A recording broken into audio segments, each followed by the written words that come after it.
But you know what studios are bad about sometimes is getting away from something that didn't work and somehow slowly but surely finding their way back to that. What a segue, Bobo. What a segue. Let's go ahead and put up a graphic for the next and final trailer we'll be talking about. Indiana Jones and the Dial Of Destiny. Destiny. Is that a good title?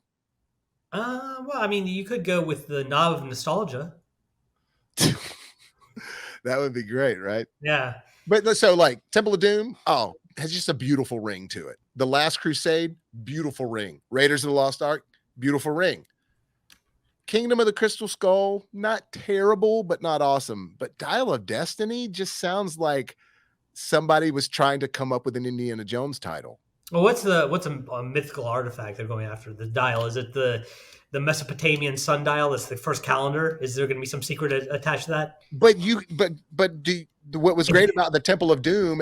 You knew, Temple of Doom. They must be going to a temple that's filled with doom. The Last Crusade makes you think it's the last one, and it sounds awesome. And then when you watch the movie, you realize, Crusade. There's biblical stuff going on. So it even has more meaning. But Dial of Destiny, it's like I don't even know where to start with. I think I know what they're after in this Dial of Destiny. I think they're going after one of those old corded phones. You know, from our childhood, where you used to have to actually turn the. Did your grandfather ever have one of those? We had the rotary phone. Yeah.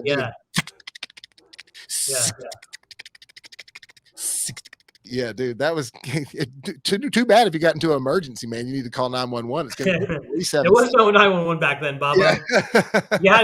You could kind of dial 0 for the operator, though, if I remember correctly. Yeah, that is true. The quickest one, right? Or was the 0 furthest away?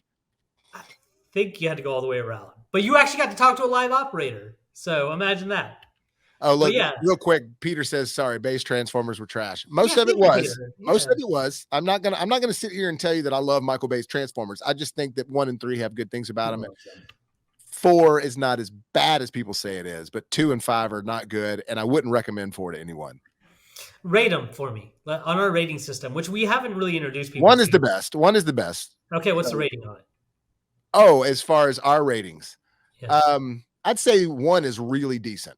Okay, so it's about a 6 or 7, somewhere around there for you? Well, because our higher one is 8, 9, and 10, and that one's really fresh, right? Real fresh, yeah. Yeah, so really decent, I'd say for... No, I'm going to go real fresh for 1, but that's the only one that's real fresh. 3 is really decent.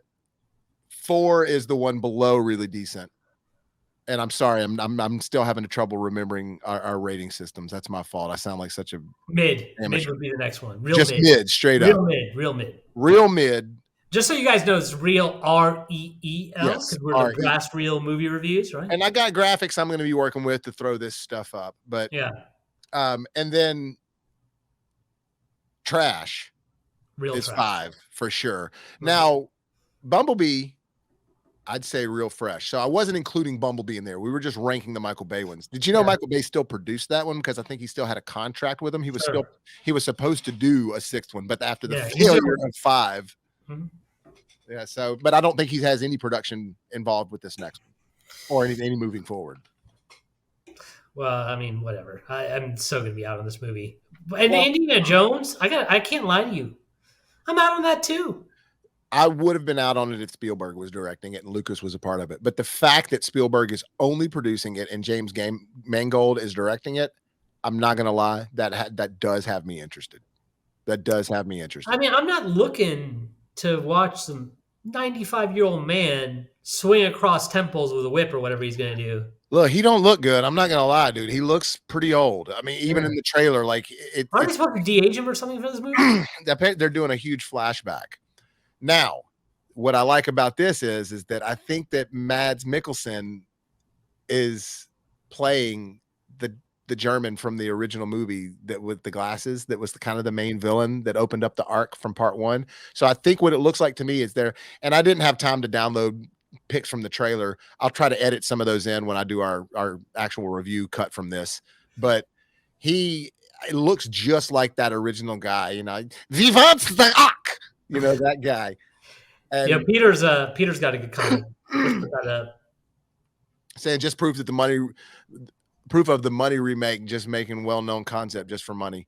That's truth to it, though. I mean, listen, these producers, especially post 9/11, movie producing changed because producers needed to make money, and the DVDs went out when it went by the wayside. Right? DVDs used to be a way where you could bomb a movie and then still make your money back post Because it was the release. only way people could watch it. Right. Now you don't have that revenue stream anymore. So if you're a producer that's producing movies just for return on profit, ROI, right? As we like to say back in my old industry, Yeah. then you're going to go with a safer property that you think can hit on that nostalgia factor in order to try to ensure yourself of the return on investment. With that being said, they're overdoing it. And anytime you overdo anything, you get that saturation, you get that law of diminishing returns in economic sense.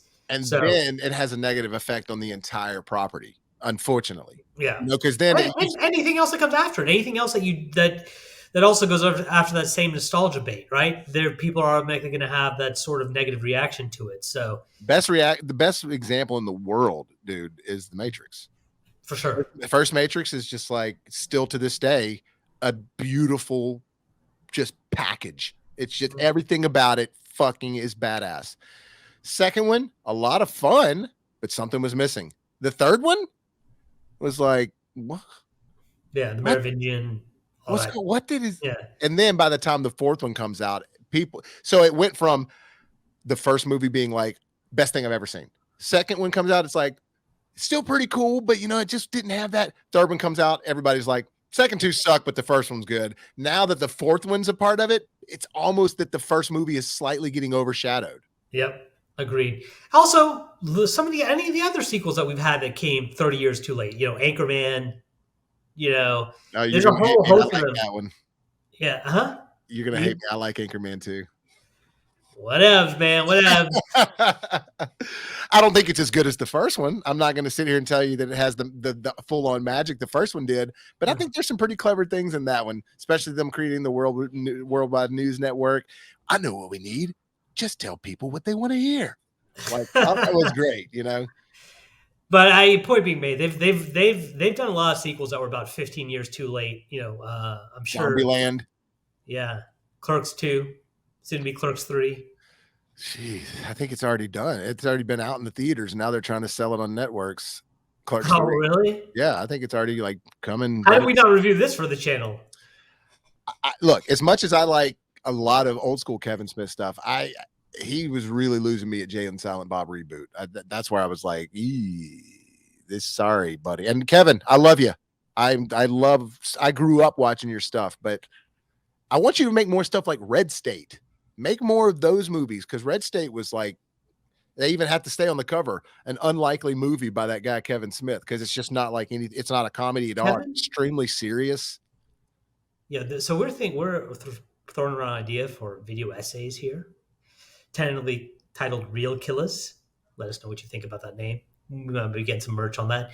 But one of them needs to be that Kevin Smith is a con artist. He's a grifter, and he had you fooled in your youth. He is nothing but he just latches on to whatever's popular and whatever's out there, and whatever the kids are notoriously easy to fool. Teenagers, all you gotta do is make them think they're smart, Bobo, and they'll love you for it. And he knew that. And maybe he got me. Maybe he got me. Maybe he did. But look, I'm sitting here telling you that he hasn't been releasing anything that I'm crazy about. It's just the earlier stuff from him. Go back and revisit his other stuff, and you'll realize that it all sucks. It's all BS. Clerks, Mallrats. It's all fugazi. I don't care for Chasing Amy. Chasing Amy's too dramatic for me. But that I do was love one of my favorite films of all time until I rewatched it. Chasing Amy? Yeah. Really? But what about Dogma? You don't like Dogma? No. I loved it when it came out, and then I rewatched it. I'm like, this is just some more of his BS. Trying to pander to a crowd. So here you go. These guys. Yo, Cirque Zero D, whatever it is. You go back and rewatch his movies. I'm guaranteeing you, you're going off past glory, my friend. Go, and then you know what? I'm looking at a homework assignment for you. I need you to read 2 comic books: Batman Riding Gyre and Batman. Oh, those are terrible. Which are probably some of the worst writing you'll ever read in your life. No, those are not. But Daredevil Visionaries, the Guardian Devil, that's good. It's overrated, man. Because Brian Michael Bendis came after that and blew him out of the water. No, you're not wrong. Daredevil. Him and David Mack. Yeah, you're not wrong.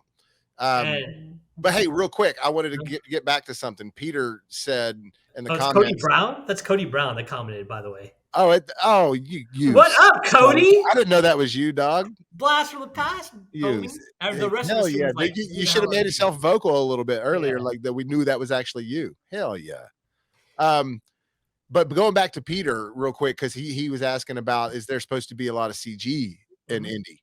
Or of Indy. And yeah, they're doing a de-aging flashback. And we were talking about that with him and Mads Mikkelsen. I don't know if I knew Mads was going to be the villain of some point, but also Antonio Banderas is in this. Like there's a bunch of people. So I'm not sure how much they're going to do of the de-aging, if it's going to be like a quarter of the movie or what.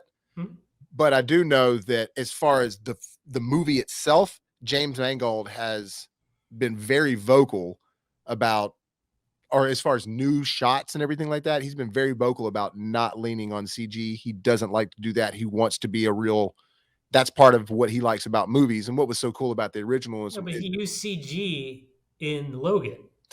you have to use some CG. What I'm saying is to not depend on it. Okay. Not just to make it a CG fueled movie. Yeah, these days you have to use some of it because it's possible. But what I mean is that if you look like in this trailer, that looks like there's a lot of car scenes and stuff where they're really filming. Like it looks like they've got another car with a camera in it and they're filming with these cars instead of it just like, uh-oh, look at that LED screen. Like Thor Love and Thunder, I dare you to try to find a scene in that doesn't look CG driven. That was actually filmed on an alien planet on location? No, but I'm just talking about, you could, even when they're on the New Asgard fighting, so much of that looks like an LED screen. It just like, come on, guys, y'all are getting so lazy. Part of what worked about Willow is that some of those places looked like that they were on the mountains, So to me, that's a big deal. You have to sell it to me in the right way.